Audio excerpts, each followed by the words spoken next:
So if you're thinking about starting a garden or you are new to gardening, these 3 things you need to know, because this is going to help you on your gardening journey. Now, if you look right here, they're putting out tomatoes and peppers and all of the spring and summer vegetables. And with the weather warming up a little bit, I know people are getting excited.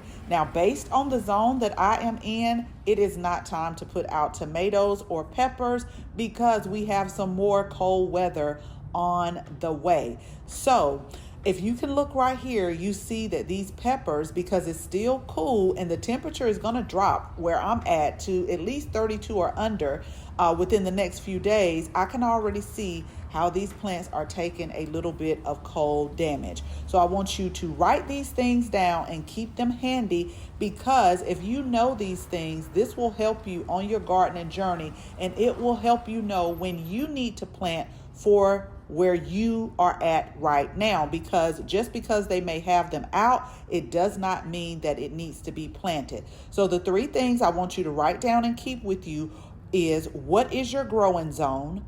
What is your first fall frost?